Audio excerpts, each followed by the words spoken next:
Last night, I was this close to canceling this series.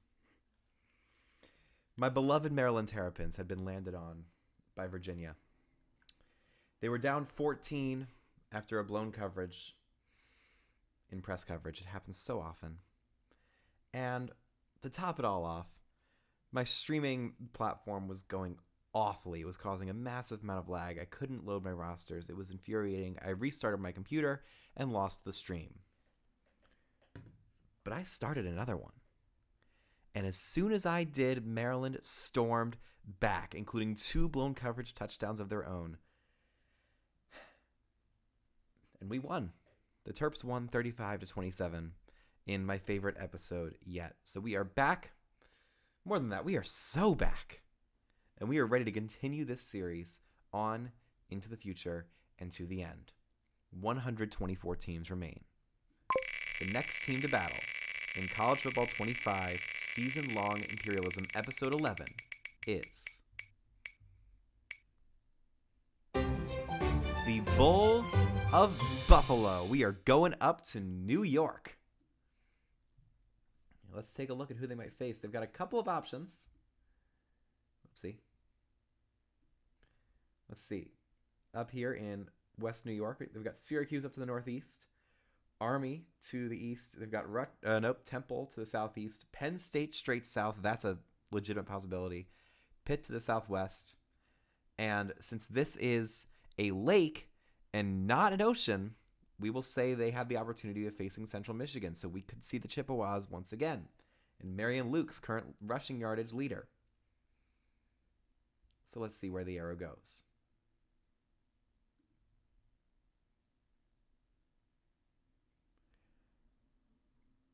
Due west. We've got a crazy battle as the Central Michigan Chippewas will become the first team to play twice. Let's get it.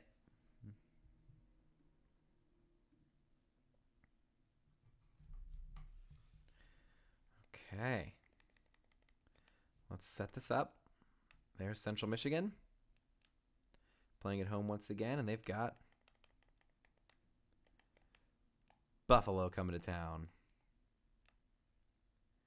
There they are. All right, so let's take a look at these uniforms.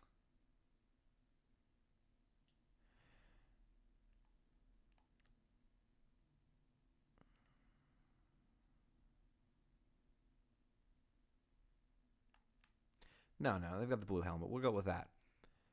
Central Michigan will go with the same look. And here we go.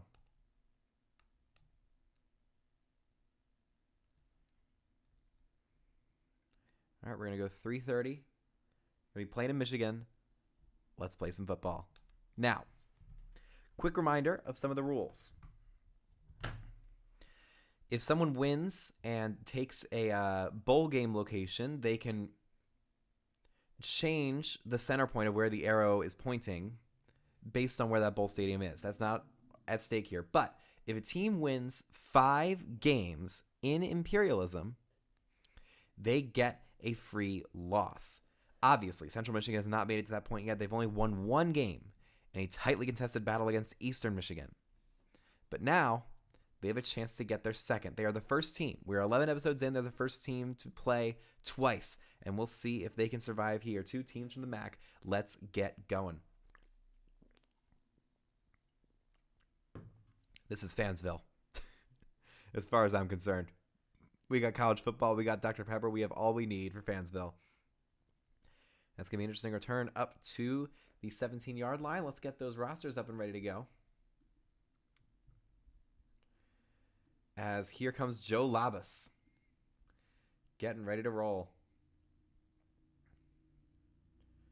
This is going to be Buffalo on the road. Now, I looked at the first 10 games that we had. The attacking team, or the team chosen by the wheel, is 2-8 so far. That's a dropped pass from Marion Luke's early on. So Buffalo's not in a great position. I believe Central Michigan is better overall. And they've got some stars and they have some experience. Not that the CPU will know that they have experience, but we are familiar with them and we're going to become more attached after really a scintillating game that Central Michigan played against Eastern Michigan a couple days ago. That's going to be a toss to the outside, and number 19 makes the catch for the Chippewas. Not entirely sure who that is. Might have been Jesse Pruitt, number 17. Anyway, 3rd and 7. Early opportunity for a stop for the Buffalo defense. Labas in the shotgun. Empty set, 5 wide receivers. He waits. He launches deep. Does he have a man? Yes, he does. Number 13. Chris Parker is taken down past the 50-yard line, and that's a first down for the Chippewas. Could they make quick work of the Bulls and drastically expand their territory, which wouldn't be good for them because it would give them a lot more borders. I mean, they would be extremely in danger, but with a bunch of teams that don't necessarily scare them. I mean, Michigan's obviously huge, but that's really the only one. There's a handoff, and there goes Luke's to the outside 40. 35-30, 25-20. Tries to cut back inside, and he is taken down at the 22-yard line, and the Chippewas are firmly in field goal range here. Marion Lukes picking up right where he left off in that first game. He had 158 rushing yards and 68 receiving yards. He was an absolute beast.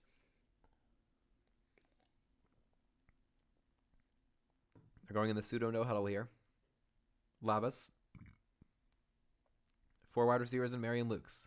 He takes the snap. Luke stays in to protect. He throws short. That's going to be caught.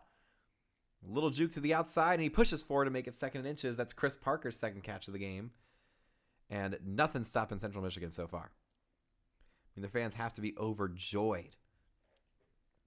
They made a goal line stop against the Eagles in the first game just to make it here. And now they have what looks like so far a relatively easy opponent, another MAC team, to get closer to that extra loss. Labas waits, backs up, launches to the end zone. That's just going to go high. Safe play. He had somebody going to the right, but I'm guessing his man stepped into the middle to see if he can catch that. So it's 3rd and inches. You have to hope they just go a quarterback sneak. I don't think anyone in the 11 games we've had so far in Imperialism has run a single quarterback sneak, and I don't understand why they wouldn't do so. Labas on 3rd and inches. Will they run it to Marion Lukes? Yes, they will. Lukes goes outside. Lukes gets the first down. 10-5. Touchdown Chippewas. Marion Lukes scores once again, and Central Michigan is in the lead. That's a very similar shirt to the one that I'm wearing right now. Marion Lukes, I mean, take a look. It's a great stretch concept. Tight end. Decorian Temple, I believe that's his name. Yeah, Decorian Temple making the block on the outside. And number 2 for Buffalo can't get there in time. I don't know who number 2 is because I think the Bulls changed their jerseys since the last time this roster was updated. It might have been Jonathan Capo on the tackle. Here's Tristan Matson sending the kick through. 7 plays, 84 yards, 2 minutes and 10 seconds. It looked incredibly easy for Central Michigan on that one. And now we'll have to see what Buffalo can do to respond. Their first time on the field in Imperialism. That one's going to fly all the way down to the 4-yard line and return to the 15, 20. He spins through a tackle and is able to get to the 25. One of the very rare kick returns to not be tackled behind the 25. Very impressive from Nick McMillan, a redshirt sophomore.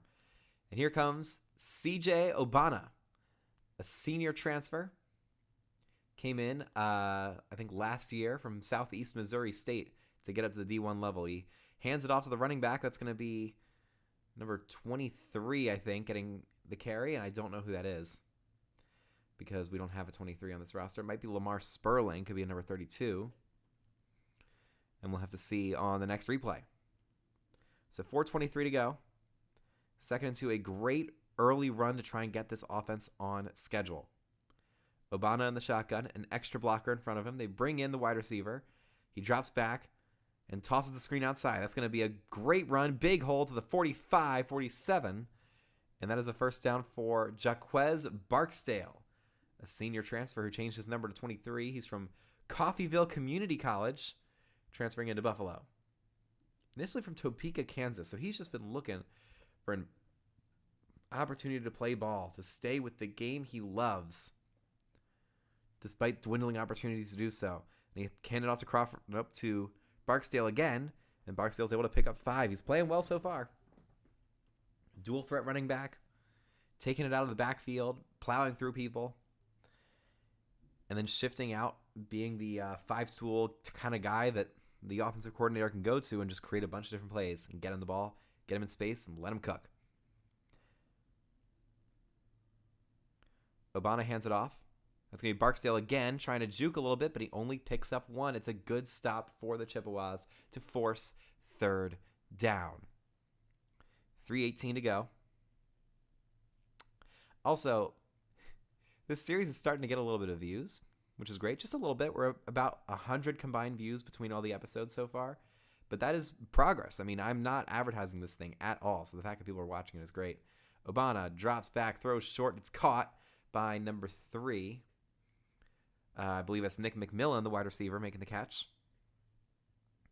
And at some point, Obana's going to have to make some longer throws. He's not going to be able to do this short stuff all day, especially if Central Michigan's offense keeps firing on all cylinders like they were in the first half.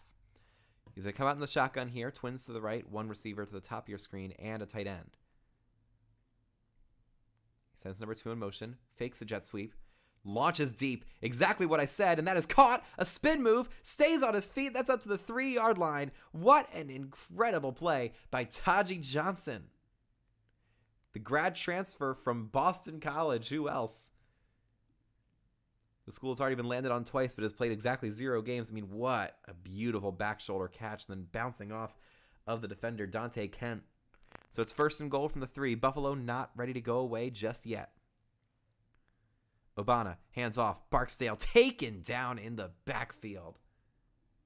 That's Jonah Pace making the tackle and forcing a really tough situation. If you don't gain yards on 1st and goal, it becomes so much harder because the defense knows they're going to try and pass it. They can set up for that. They don't have a lot of space to cover. This is where offense gets incredibly hard.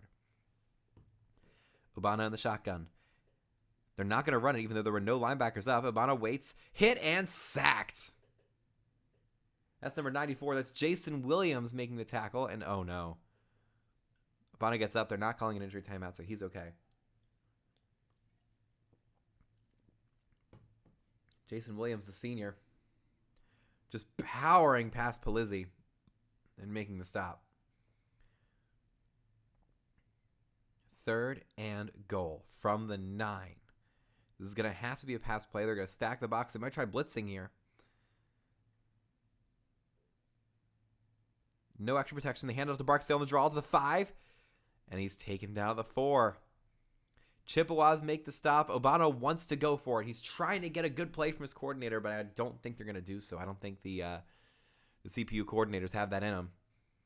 We'll see what their decision is here. 4th and goal from the 4. They will kick the field goal. That's going to be Upton Belenfant, a redshirt sophomore transfer. Snap, hold, kick is no good from 22 yards.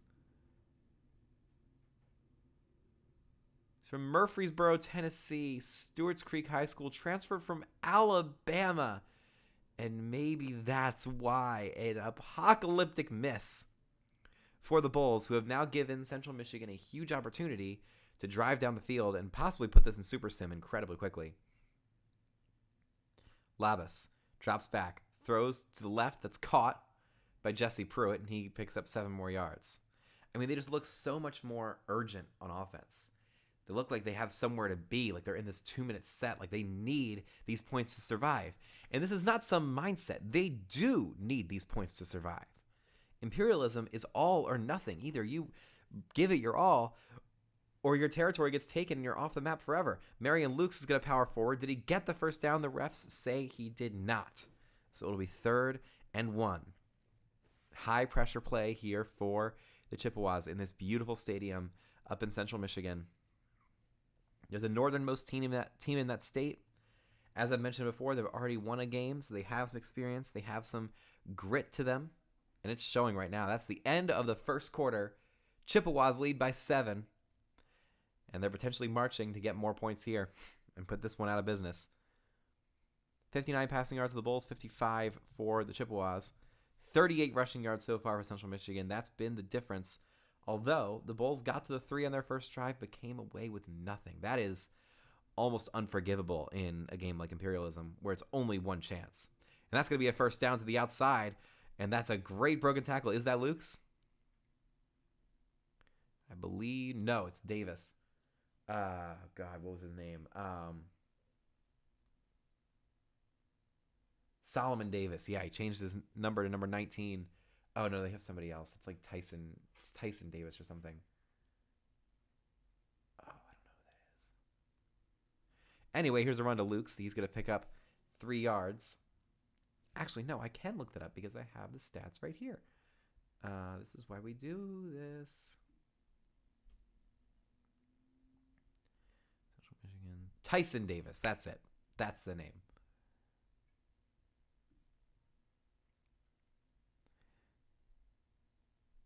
Here goes the handoff. That's going to be Luke's on the inside, and he is pushed back and taken down by the linebacker. The numbers are different, so I'm not entirely sure who that was. But it's a fantastic tackle, setting up 3rd and 6 and keeping Buffalo in this game and alive. Joe Labus is the name of the quarterback. Forgot that for a second.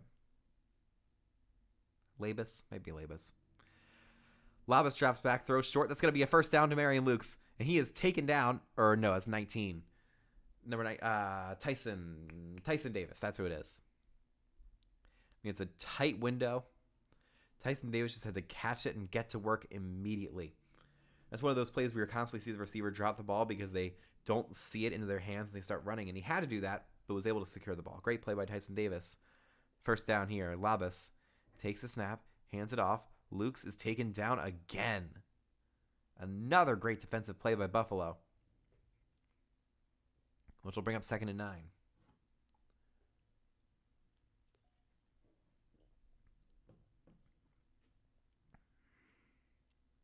When they're moving slowly, they're running some clock.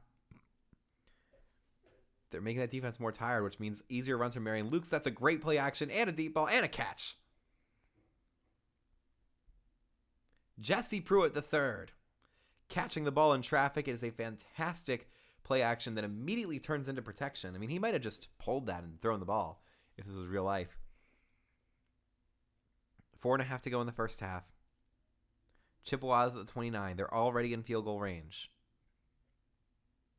Labus fakes it to Lukes again. Picks up the protection. Fires to the sideline, and that is going to be caught for a first down. Decorian Temple made a lot of big catches in the first game, and he makes another one right there to put the Chippewas back in the red zone. Marion Lukes just brings all of his effort on every single play. He doesn't care that the ball's getting pulled. They're blocking the run. It wouldn't be good, so he just blocks for the linebacker. Great job. Lukes does take the ball this time. Shifts to the outside, and he is taken down again. That's going to be Jalen McNair on the outside, the senior. Shoves off of Decorian Temple and makes the tackle. So it's 2nd and 11.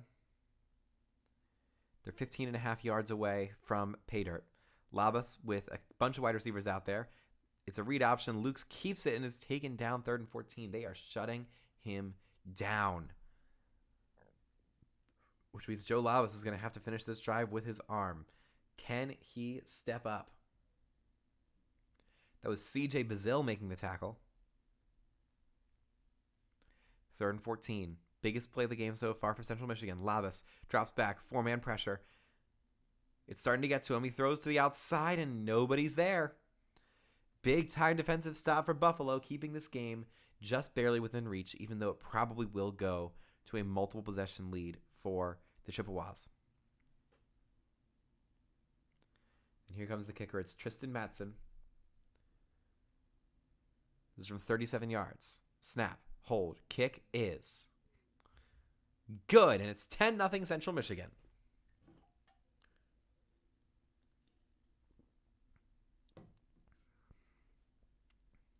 Yeah, just a great kick. Goes right down the middle. No ifs, ands, or buts about it. And Central Michigan's band playing their song. I wish we could hear it, but I think I need a splitter that goes into the computer, and I just don't have enough ports for that.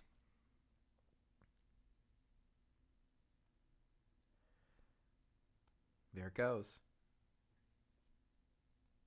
I mean, maybe I do. I mean, we'll have to research more and see if we can figure anything out. That ball goes to the 22-yard line. It's going to be 1st and 10. Obana comes out in the field. They ran the ball well last time. Let's see if they can do it again. That's going to be Barksdale forcing his way forward and making it 2nd and 4. They're going to have to pick up the pace a little bit because even though most teams speed up with the 2-minute drill, it's the exact opposite in imperialism.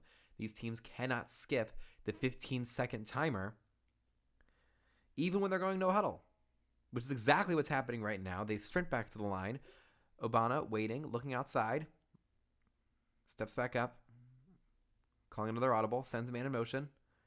It's a jet touch pass to number 3. He gets a little bit of a block to the 35. Jukes past the man to the 40. Still going to the 43-yard line. An impressive run by Nick McMillan, waiting for his blockers and finding the open space. Buffalo marching now. 2:10 to go. We're probably not going to see this play unless they really move and do not call an audible. 2:05, 2:04, 2:03, 2:02. They will get it off. It's going to be run to Barksdale up the middle, and he's able to pick up around 7.5 yards. He gets up after a good play. Free timeout for Buffalo. And they will come back out here with 2 minutes to play. They run up to the line. Obana with Barksdale next to him. He waits, launches deep. We got some lag, but it's caught.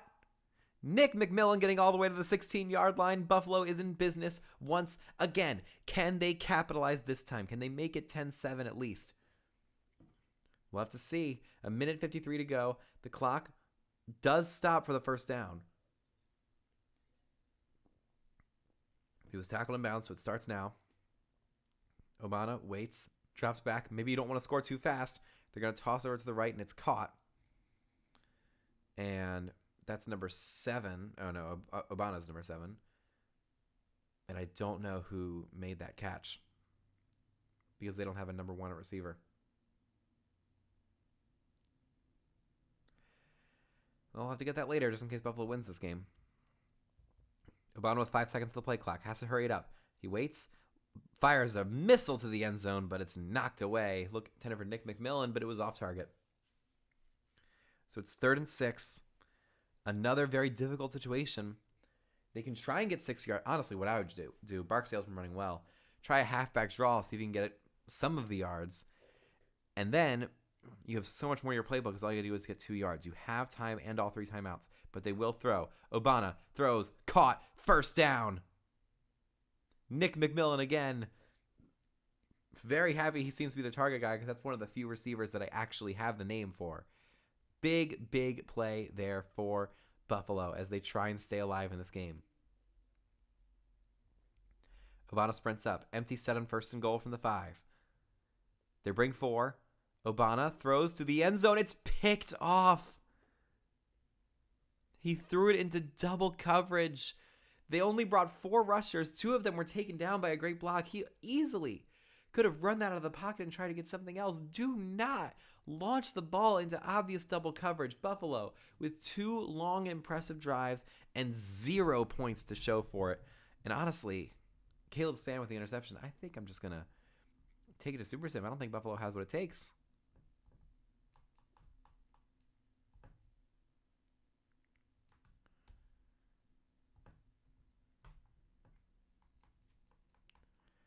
Let's just see how this quarter ends.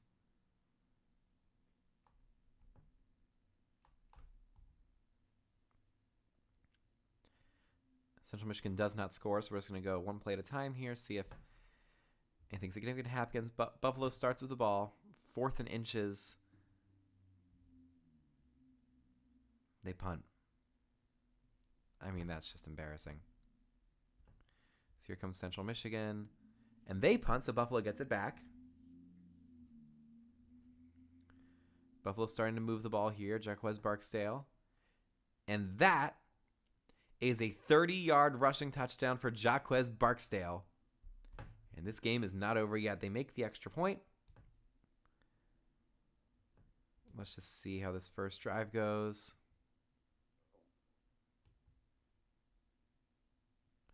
All right. We're going to jump back in here as Central Michigan's marching, trying to put it back into Super Sim.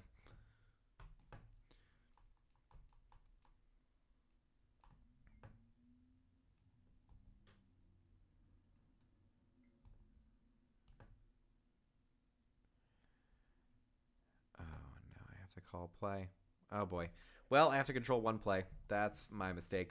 We'll just go as standard as we can get. Run to Marion Lukes on the inside. Makes it 2nd and 10. Okay. So now it goes back to the CPU. Buffalo responded with a great drive. And now the Chippewas are forced to respond. Labas hands it off to Lukes again. Lukes gets a little bit of a hole, but they shut him down. So it doesn't really matter that they ran that play. They just ran the exact same thing. Unless, of course, they're stuck with that play now. If they run it up the middle again, I am going to be worried. Because that would be a really, really unfortunate glitch. I mean, it's not the same formation, so I have to imagine they're throwing it. They do throw it. We're fine. Labas waits. Every single guy's covered. And he's forced to throw it away. I mean, the offensive line did a pretty good job pass protecting, but the secondary for Buffalo just played an excellent play to shut everything down. So it's 4th and 10. Chippewas will punt, and Buffalo now has the opportunity to take the lead.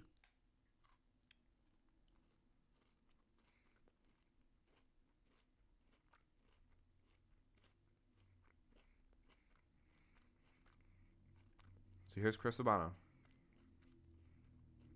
Fakes it, runs. He has some space, gets to the 50. It's a big hit by the Chippewas, but he gets all the way up to the 49. And a 1st down for the Bulls. 1:40 to go in the 3rd quarter. Plenty of time. This 4th quarter is going to be very fun to watch. Because it's been a defensive struggle. Central Michigan with 2 goal line stands has been the difference in this game so far. Barksdale finds space, hurdles over a man, 35-30. Almost got the middle space and almost broke that tackle. But he's able to pick up a huge gain. All the way to the 26, and they are in field goal range to tie the game if everything goes wrong. I mean, look at this run. Look at that little hurdle. Popping inside. They're going to go no huddle here. Trying to keep that defensive lineman on the field. Watch for a pass to Nick McMillan here. They're going drop coverage, so it's probably not going to go to him. Obama changes the play. That's probably what it was. He drops back, waiting, throws short, caught. And that's J.J. Jenkins, the graduate transfer. I believe, unless they've changed numbers. It's from Columbia. That's a great form tackle by the Central Michigan defender. 30 seconds to go in the 3rd quarter. Obama in the shotgun, trips to the bottom of your screen. He waits, throws that way, and that's going to be caught out of bounds. 1st down. J.J. Jenkins, his 2nd catch of this drive and 2nd catch in a row. A lot of 2s for number 2. So once again, Buffalo finds themselves up close to the end zone. This is their 4th such drive today. They got their touchdown from a 30-yard rushing touchdown. They didn't have to do this short stuff, but they got the short stuff right, and that is a touchdown. Buffalo takes the lead. Nick McMillan, who's been one of their most effective players on offense, gets the go-ahead score, and the Bulls have the lead on the road against Central Michigan, the only team to win a game, to play twice in Imperialism, and this is why you don't want to get landed on. Even when you're facing one of the worst teams in the MAC, like the Buffalo Bills, it's always a chance that you could be outplayed by anyone you face, any given Saturday, especially in Imperialism. And the Chippewas started out so well. Buffalo did not know how to cover Marion Lukes. They didn't know how to cover Chris Parker. Joe Labas was picking them apart. And now, they're going to have to figure out something new because Buffalo's been shutting them down.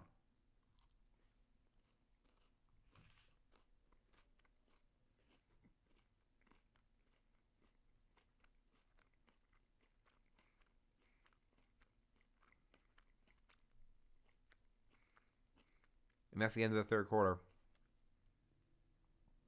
Buffalo's up 14-10. A dramatic comeback after being down by 10 points. Nick McMillan, 6 catches for 83 yards and a touchdown. Huge day for him.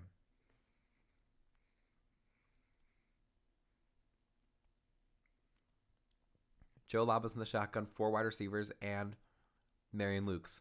He hands it off to Lukes. Lukes, again, they've shut him down. He was their best weapon against Eastern Michigan. But Buffalo's defense has totally figured him out.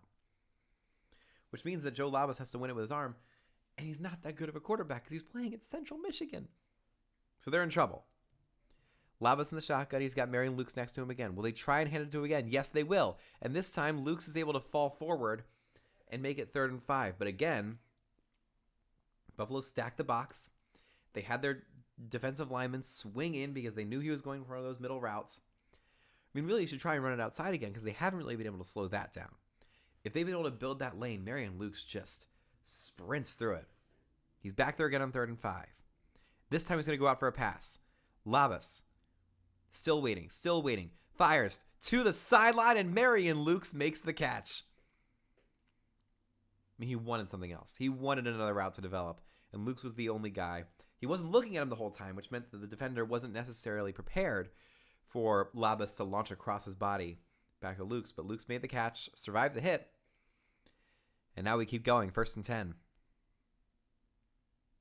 Lukes takes the handoff, and again they shut him down. Number 52 for Buffalo. And they don't have a 52 on their defense, so that's someone. Great tackle by this man. 2nd and 9. They can't run the ball, so it has to be a throw. Unless they're feeling lucky. No linebackers in the middle of the field. What will they do here? Labas, they bring the blitz. He lost it deep, and that's going to be a flag. That might be illegal touching. Yeah, that's what it's going to be. Is that Chris Parker?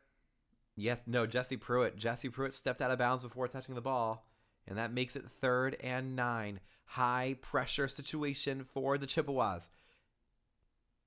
All out blitz. Labas throws it short. Temple gets the first down. His knee was down, but the ball was across the line, and Central Michigan is still alive. DeCorian Temple, when in doubt, just throw it to the big guy and let him rumble. 4:47 to play. Labas in the pistol. Lukes behind him.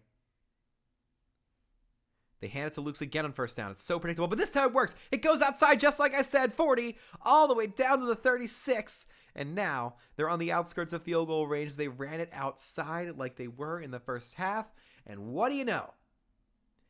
Instant success. Fantastic blocks. They just held the guys back. Maybe a little bit of holding on that last guy that was trying to set the edge, but the refs miss it. They haven't been calling holding very much in Imperialism so far. Labas takes a snap. It's another run to Lukes, and Lukes is shut down. What did I say? I know he was going to the left, but that was essentially a zone read, and it failed. 2nd and 12.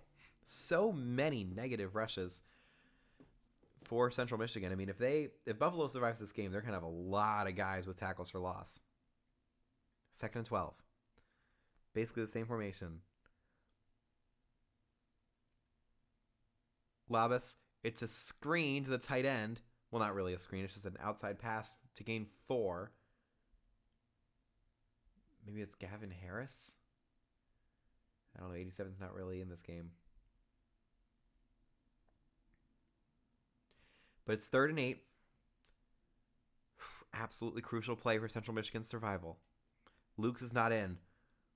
They launch it. It's caught. That's going to be a wide open 1st down all the way up to the 7-yard line. It's Tyson Davis showing up when he absolutely had to. And it's 1st and goal from the 7 for the Chippewas. 3 minutes to play. I mean, it's a laser. Davis stopped. Got inside position. That's so hard to defend. So at that point, you just got to go for the tackle and time it right. 1st and 10, 2:50 to go. Labas with an empty set. They're committing to the pass. He launches to the end zone, and it's picked off! The 2nd end zone interception of this game. The first went to Central Michigan. This one goes to Buffalo. A heartbreaking turn of events here at Central Michigan Stadium. Oh my word.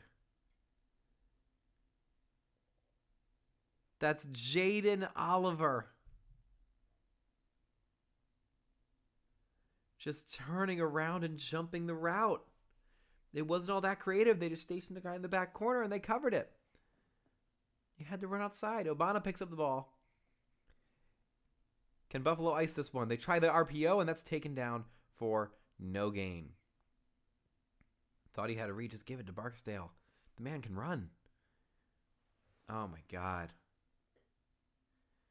2:43 to go. I don't know why the clock wasn't running there. Nobody called a timeout. He was incomplete. I don't know. They hand it off to Barksdale. Barksdale's taken down. 3rd and 12. This time the clock will run.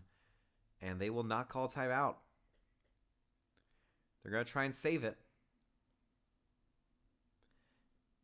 And put all their chips in one space. Here we go. 3rd and 12. Obana in the shotgun. They've got 4 wide receivers out there. Can they convert when they absolutely have to? They will run a play before the 2-minute warning. Obana throws short. One man there, and he is taken down. And Central Michigan makes the stop to force the punt with 1:55 to play and all 3 timeouts. They played that incredibly well. Sure, a minute comes off the clock, but really the more important thing in the 2-minute drill in Imperialism is the timeouts. Because you're going to lose 15 seconds for every play that you don't convert, so you have to save those. But even then, sometimes the clock runs, and then they call a timeout. So here we go. Joe Labas coming onto the field, do or die. He takes the snap. Launches deep. That's going to be almost picked off again. Solomon Brown almost ended the game. Oh. It was in his hands. Heart-wrenching stuff for Buffalo as now they have to just regroup and try again. Labas in the shotgun. He's forced to throw again. He waits, rolls outside, launches deep, and that's going to be caught by Tyson Davis, and he's going to get all the way up to the 46, I believe, in Buffalo territory, and the Chippewas use their first timeout. This is where they have to win. Labas launches short, and it's intercepted.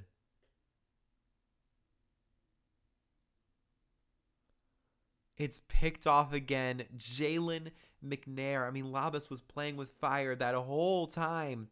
Back-to-back interceptions to end this game, and the Buffalo Bulls come in and knock out one of our early Cinderella candidates, and they become a Cinderella candidate themselves. The Maction has consistently given us the best games in Imperialism. He stole that from Decorian Temple. Temple had the ball, and he just got his hand in there and took it away. Hand off to Barksdale. Barksdale going to fly through. He won't get the first down, but he will get very close. And now, 2nd and 1. All the Bulls have to do is get 1 yard, and they will move forward in Imperialism. They will survive and advance. Obana hands off. Barksdale cuts outside. He's taken down. So it's going to be 3rd and short, and possibly the Chippewas have a chance, but their odds are so low with that 15-second timer that runs after every play. It's Buffalo's game to lose. Can they survive? They send the tight end in motion. It has to be a run. Obana, it's a read option. He takes it himself and gets the first down, and the Buffalo Bulls will walk into Central Michigan, go down 10 points, look hopeless after 2 failed red zone drives, come up with 0 points, but then they just hold on. They get 1 touchdown through Super Sim. They get back into the game. They wrested away from Super Sim, the first team to do that so far in Imperialism. Here comes the kneel down. There it is. And they will win this game and take large swaths of land on both sides of Lake Erie. I believe it's Lake Erie. Yeah, it's Lake Erie. Jaquez Barksdale, 122 rushing yards and a touchdown. Huge game for him. CJ Obana comes up with a couple big runs. And I believe they threw a touchdown to take the lead. Wow. A defensive slugfest. 14-10 is one of the lowest scores we've seen so far, but it was deserving of the title of one of the best games we've seen in Imperialism thus far. Wow. So we got to go to the map and make a very weird choice here. I mean, I've bought into it. The game was too good to not have it count now. I've seen this done before in somebody's Imperialism where Buffalo goes across the map. This is not unprecedented. But let's do it.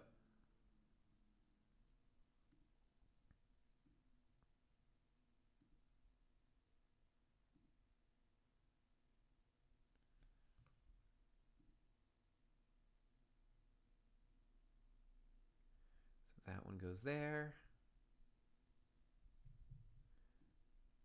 That does that.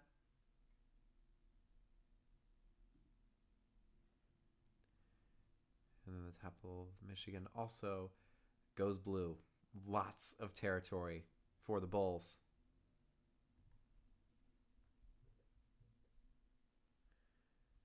Now we just have to delete the Central Michigan logo. And I don't think we have to get rid of any borders.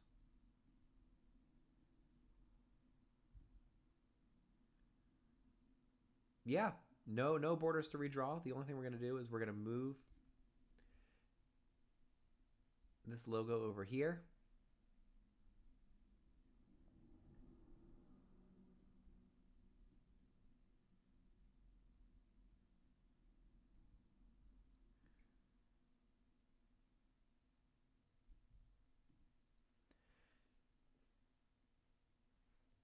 And no, that feels wrong.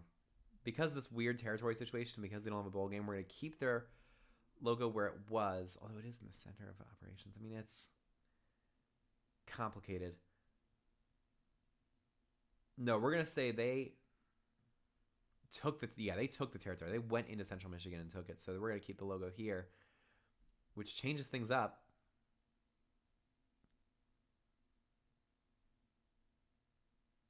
I mean, this is a weird situation. This is an interesting part of the rules that I have to sort of set in stone right now for the rest of time. Where will Buffalo play?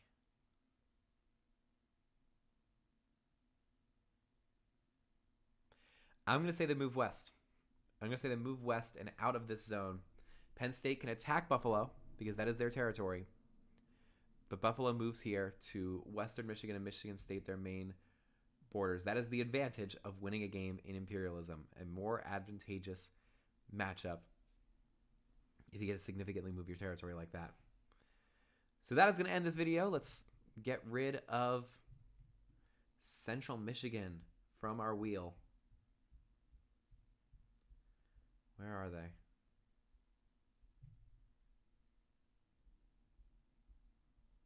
There they are. Bye-bye, Central Michigan. And hello, Buffalo. I will see you tomorrow for episode 12 of Season-Long Imperialism.